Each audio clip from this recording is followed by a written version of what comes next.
Good afternoon, everyone. So today is Thursday, the 25th of February, and we're going to be looking at what is Judaism and what are their main beliefs.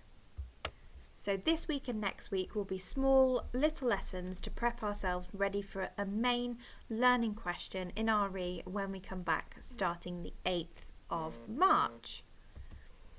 Now I'll move on to the next slide.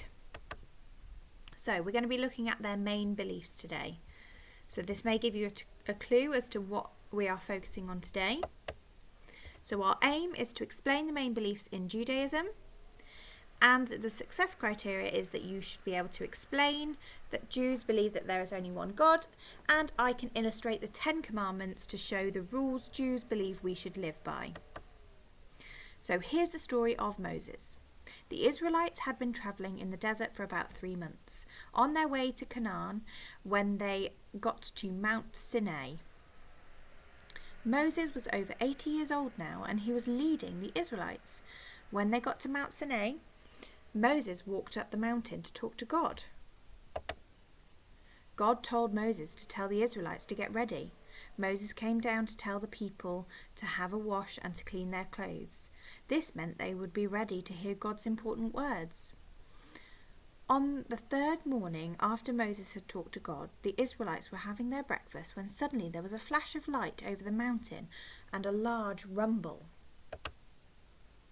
There was lightning and thunder over the mountain, a thick cloud covering the top of the mountain. The mountain shook and trumpets' sound got louder and louder. So Moses went up the mountain to listen to God again. This time God told Moses, "Go down to the people and tell them not to follow you up the mountain.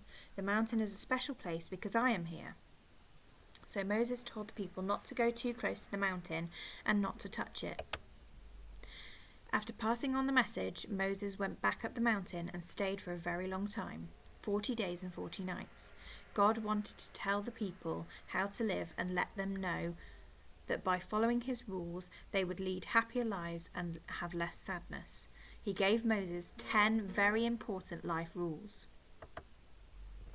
Our rules. This is your task part 1. At home, create a list of 10 rules for people to live by.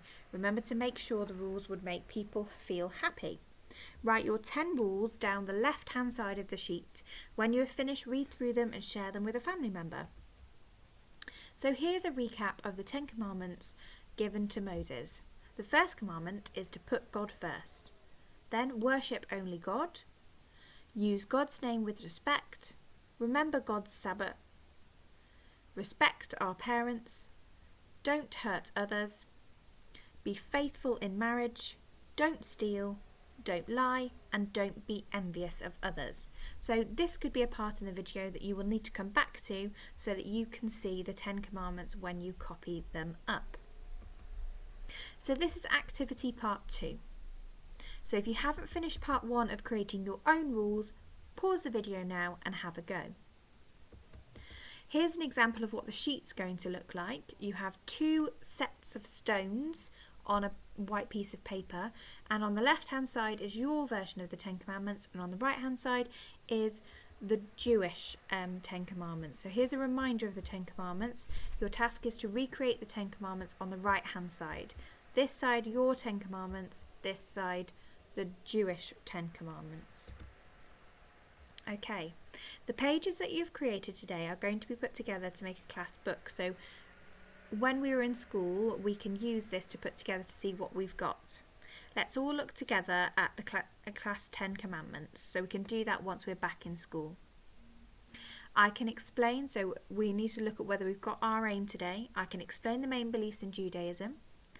I can explain that Jews believe there is only one God.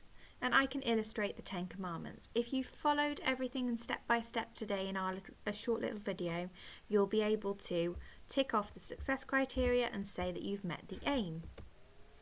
Thank you for joining me on this whistle stop tour. Enjoy creating your 10 Commandments and the Jewish version of the 10 Commandments, and then if we can recreate them at school and put them together, that would be wonderful.